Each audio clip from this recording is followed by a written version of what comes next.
Na-realize nga ni Shu na hindi pa din nagsasabi ng totoo si Kung Ming sa kanya. Kaya naman sinabi nito na wala na umanong saysay na hayaan pang mabuhay, maging ang kanyang kaluluwa. Kaya nagmadali itong nanghingi ng tawad sa ating bida, at muli ay sasabihin na daw niya ang katotohanan, at agad na din niyang sinabi na sa totoo lang umano ay nakatuklas siya ng sekreto, sa mga reports na pinapadala ni Yu Fuyao kay God Lu Shen. Pero sinabi naman ni Shu, na alam niyang puro love letter lang umano ang laman ng report ni Yu Fuyao, at mga larawan na hindi niya maunawaan, sabay tanong kung ano ang sekreto na kanyang natuklasan. Na-shock naman si Kung Ming sa mga sinabi ng ating bida, at tinatanong nga niya kung sino daw ba talaga siya, at kung paano niya nalaman ang patungkol sa mga nilalaman ng reports ni Yu Fuyao. Sinabi naman ni Shu na hindi na mahalaga kung sino pa siya, pero alam nga daw niyang hindi ganun kasimple ang dahilan kung bakit tinapon si Kung Ming dito. Higit sa lahat ay alam nga daw niyang hindi hahabulin ng misteryosong binata si Kung Ming, nang dahil lamang sa mga sinabi niyang dahilan. Bigla naman itong naisip na madaming sekreto daw ang alam ng ating bida patungkol sa Luniverse. Bukod doon ay kakaiba din ang lakas o kapangyarihan na meron siya, sabay tanong kung anong mga pagbabago daw kaya ang nangyari sa Luniverse, dahil sa mahigit 100 taon niyang pagkakakulong sa lugar na ito, ay nagkaroon ng hindi kilalang master ang Luniverse.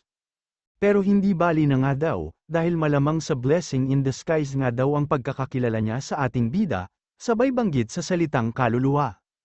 Ilang sandali pa ay sinabi ni Kung Ming na ipagtatapat na talaga niya ang totoo sa ating bida, ang katotohanan kung bakit siya tinapon sa lugar na ito, at ang katotohanan kung bakit siya hinabol at pinatay ng misteryosong binata.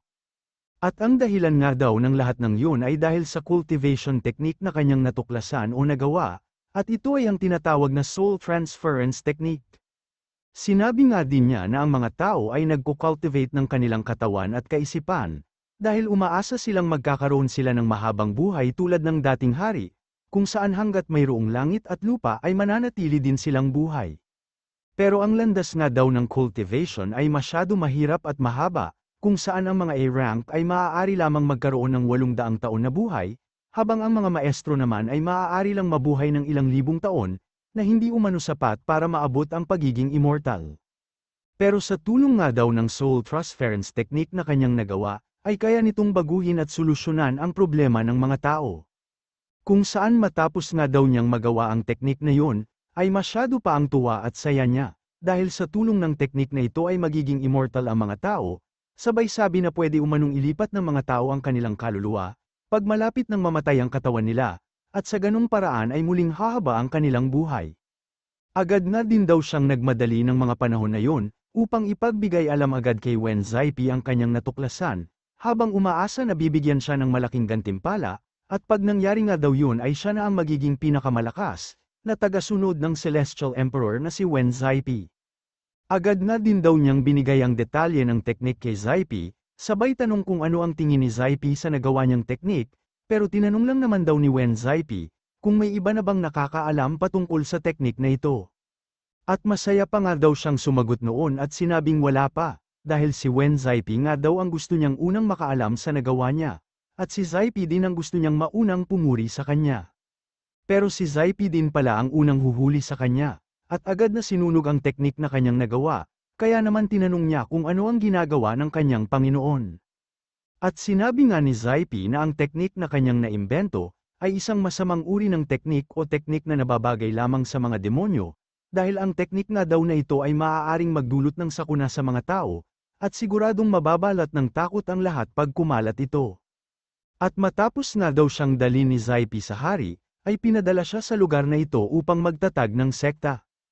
Kaya naman biglang naisip ng ating bida na kahit umano hindi maaasahan si Wen Zaipi, ay hindi naman siya nadismaya sa naging agarang aksyon niya kay Kung Ming, sabay sabi na talagang mayroong malinis na puso si Wen Zaipi. At dahil nga daw sa iniimbestigahan na ni Wen Zaipi si Yu Fuyao na mahabang panahon, at dahil din sa pagbibigay ng babala ni Wen Zaipi nung nasa bakasyon sila, ay malamang sa mayroon nga daw talagang problema kay Yu Fuyao. Sunod ay tinanong naman ni Shu kung bakit siya hinahabol ng misteryosong binata, at sinabi nga ni Kung Ming na nangyari ang lahat 100 taon na, magmula nang mabilanggo siya sa lugar na ito. Hindi nga daw niya matanggap noon na malapit nang matapos ang kanyang buhay, o malapit nang mamatay ang kanyang katawan, kaya naman napagpasyahan na niyang sumugal at gamitin ang teknik na kanyang nadiskubre. At agad nga daw niyang inutusan ang kanyang tagasilbi noon, upang dalin sa kanya ang pinakatalentadong miyembro ng kanilang sekta. At makalipas nga lang daw ang ilang sandali, ay dumating ang isa sa mga estudyante nila sa sekta, na agad niyang pinalapit upang makita umano ng maayos ang katawan ng estudyante, sabay sabi na kailangan niyang alamin kung karapat-dapat ba siyang maging tagapagmana ng kanilang sekta. Masyado naman daw ang tuwa ng estudyante noon, kaya naman agad siyang lumapit kay Kung Min, pero matapos ngang makalapit ng estudyante kay Kung Min, ay agad niyang nilabas ang matatalim niyang daliri at kapangyarihan. Pero bigla nga daw dumating ang misteryosong binata, na sinabing matagal na siyang binabantayan, sabay tanong kung hindi na ba niya mapigilan ang kanyang sarili, upang gamitin ang nakakasuklam niyang teknik. Agad nga din daw niyang inatake ang misteryosong binata, habang tinatanong kung sino ba siya at kung bakit siya nandito, pero madali nga lang daw nitong naiwasan ang kanyang pag-atake. At nagpakilala nga daw ang misteryosong binata, bilang miyembro ng Never Aging Secto City, sabay sabi na wala naman silang balak pakialaman ang pamamalakad niya sa sekta, pero dahil nga daw sa nais niyang gawin ngayon o dahil sa pamamaraan na nais niyang gamitin, ay hindi na pwedeng hindi sila makialam pa. Pero matapos nga daw magpakilala ng misteryosong lalaki at mailabas ang kanyang aura, ay agad na tumakbo si Kung Ming palayo sa kanya, pero hindi nga daw siya tinigilan sa paghabol ng misteryosong lalaki, hanggang sa umabot nga ng ilang araw ang naging habulan nila.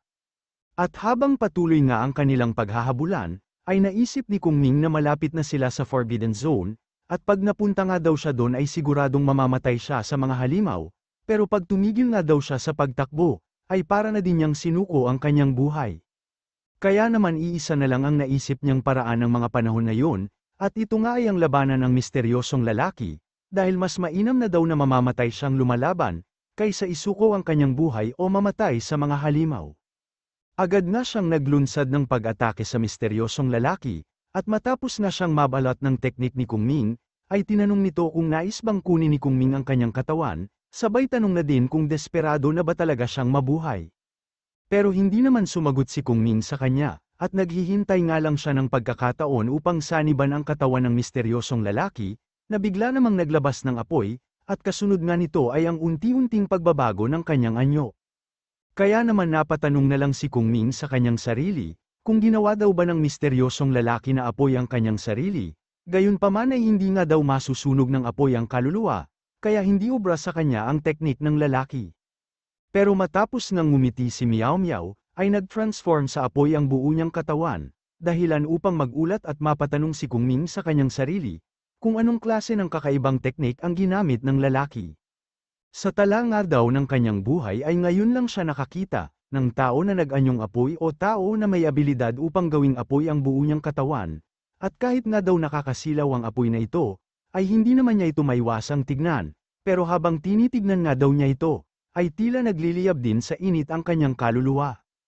Kaya naman wala na siyang nagawa noon, kundi tanungin kung anong klaseng apoy ang kanyang nasa harapan, at kung sino ang misteryosong binata na ito.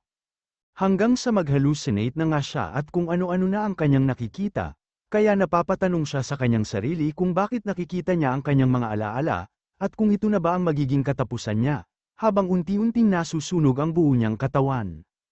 Ayaw pa nga daw sana niyang mamatay ng mga panahon na yon, dahil pangarap niyang magkaroon ng mahabang buhay o maging isang immortals. Pero wala nga daw siyang nagawa kundi panuorin ang katawan niyang nasusunog, habang tinatawanan siya ng nagliliyab na misteryosong lalaki. At kalaunan nga daw matapos siyang magising, ay mga buto na lamang niya ang naiwan at ang kanyang kaluluwa, kung saan ay tinapon na din daw siya ng misteryosong lalaki sa Forbidden Area. At makalipas ang ilang daang taon, ay nagkaroon ng pagbabago sa mundo o lugar na ito, kung saan ang kapatagan ay naging isang bundok, hanggang sa kalaunan ay nagkaroon ito ng kuweba, at dun nga daw siya natagpuan ng ating bida. Malamang nga din daw na ang misteryosong lalaki na yon, ay hindi inaasahan na gising pa siya matapos siyang mamatay, at lalong hindi nga daw inaasahan ng lalaking yun na mananatili pa din ang kanyang kaluluwa. Kung ganon ay hindi mo na talaga nakilala ang misteryosong lalaki, tanong naman ni Shu, at sinabi nga nito na wala pa siyang narinig na tsismis patungkol sa lalaki na yun dati, at unang beses nga lang daw niyang nakita ang lalaki nung habulin at patayin siya. Pero dahil sa mga teknik na ginamit ng lalaking yun, ay masasabi nga daw niya na nagmula siya sa Never-Aging City o Immortal City, at ayon nga daw sa alamat ay matatagpuan ang Immortal City sa kalangitan, at ang lugar na yun ay mayroong apoy na hindi namamatay, at tinawag nga niyang White Flame ang apoy na yun. Naisip naman ni Shu na ang White Flames umano ay tumutugma sa abilidad ni Meow Meow, at kung tama nga daw ang hinala ng ating bida, ay si Meow Meow ang tagapagbantay ng lungsod o city na yun. Ngayon nga daw ay hindi na din siya magtataka kung bakit bawal lumipad sa ruin, dahil ang Never-Aging City ay nakatago sa kalangitan, at malamang nga daw na tinago ang lungsod na yun, upang protektahan kung anumang sekreto ang meron dun. Sinabi naman ni Kung Ming na nabanggit na niya ang lahat ng kanyang nalalaman sa ating bida, sabay tanong kung may mga katanungan pa ba si Shu, at kung pwede na ba nilang pag-usapan ang paghahanap nila ng bago niyang katawan. Yun lang ba ang alam mo, wika naman ni Shu, dahil may sobrang importanteng katanungan pa nga daw siya, kaya naman agad na sinabi ni Kung Ming na bilisan na umano ng ating bida ang pagtatanong. Pero bigla namang sinabi ni Shu na nakalimutan daw niya ang nais niyang itanong, sabay tanong kay Zuan kung alam daw ba niya ang nais itanong ng ating bida, at maging si Carol nga ay tinanong niya din kung alam ba niya, ang katanungan na nakalimutan ni Shu, dahilan upang magalit at lalong magmadali si Kung Ming.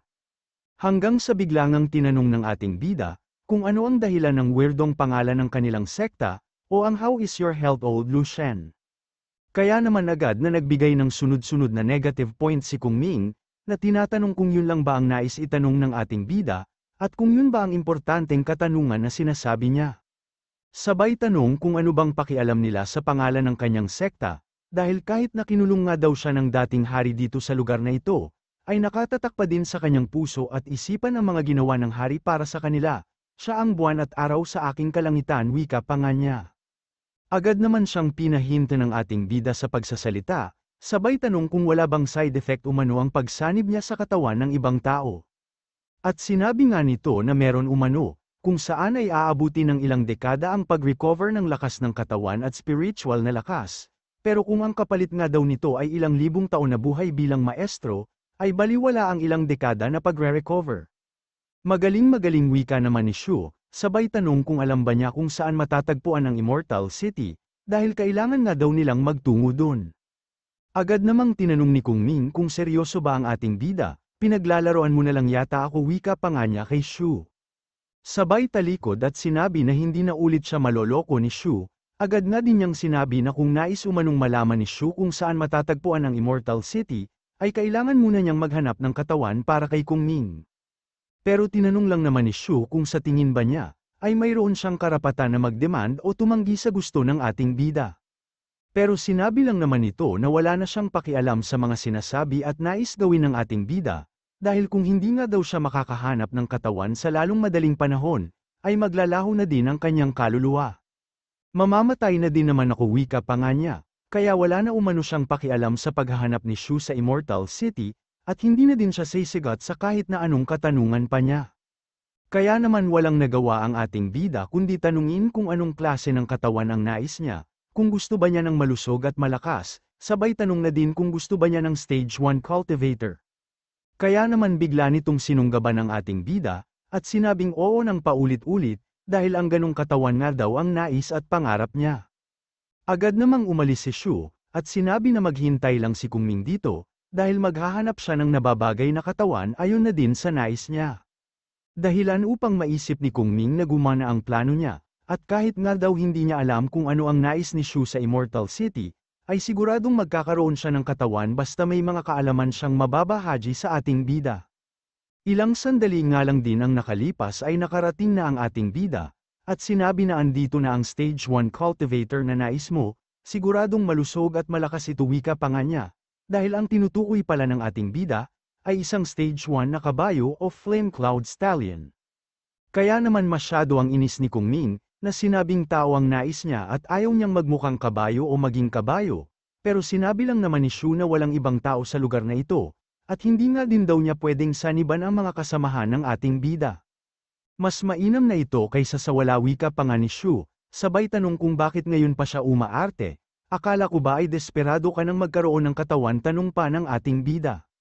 Bakit mo ba nililimitahan ang sarili mo sa pagiging tao, wika pa ng ating bida, sabay sabi na siguradong papuriin ka ng mga tao, pag nakakita sila ng kabayo na tila tao kung gumalaw. Kaya naman tinanong ni Kung Ming kung demonyo daw ba ang ating bida, at anong kagaguhan daw ang sinasabi niyang horse flattery o pagpuri sa kanya, bilang isang kabayo. Baka pwede pa ulit natin itong pag-usapan, wika pa nga ni Kung Ming, pero tapos na nga daw ang usapan nila, at tanging ang gwapong kabayo lang ang pwedeng ibigay sa kanya ng ating bida, kaya bahala na siya kung tatanggapin niya ito o hindi. Naisip naman ni Kung Ming na hindi ang pagiging gwapong kabayo ang inaayawan niya, pero magkaiba nga daw ang pamamaraan ng mga halimaw at tao sa pag-cultivate.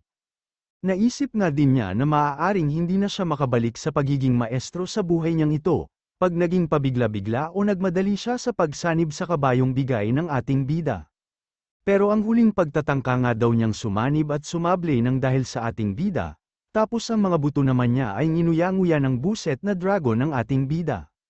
At dahil sa mga nangyaring ito ay malaking parte ng kanyang enerhiya ang nakonsumo, at hindi na din talaga ito ang tamang pagkakataon upang maging maislan pa siya, dahil nauubusan na din siya ng oras. Agad na ding sinabi ng ating bida na kailangan na niyang magdesisyon ngayon, dahil pag naglaho daw si Kung Ming, ay pwede naman niyang tanungin ang sect master ng ibang sekta, patungkol sa Immortal City at kung saan ito matatagpuan. Kaya naman no choice na daw si Kung Ming, na sinabing handa na siyang maging kabayo sa buhay niyang ito, at agad na niyang sinaniban ang kabayo na handog ng ating bida sa kanya. Ilang sandali nga lang din ang nakalipas, ay bigla nang nagsalita ang kabayo at sinabing matapos silang makarating ng Immortal City, ay kailangang ibalik sa kanya ng ating bida ang kalayaan niya. Binigyan na kita ng katawan, wika naman ni Shu, pero kung ang kalayaan nga daw niya ang pag-uusapan, ay hindi ito maipapangako ng ating bida sa kanya. Sabay sabi na ang abilidad niya ay kakaiba at mapanganib, kaya mahihirapan daw si Shu na hanapin siya kung sakaling ibigay ang kalayaan na gusto niya. Sabay sabi ganito na lang, pag naidala mo ako sa Immortal City ay bibigyan kita ng regalo, na agad namang tinanong ni Kung Ming kung anong klase ng regalo, pero sinabi lang naman ng ating bida na hindi niya kailangang mag-alala, siguradong magugustuhan mo ang regalo ko sa iyo, wika pa nga niya. Ilang oras nga ang nakalipas pagsapit ng umaga, ay sinabi ni Zuan na handa na sila para sa 800 milya ng paglalakbay, sabay sabi na sayang umano at hindi nila kasama si Negrito, kaya naman naalala at naisip din ng ating bida si Xiaoyu.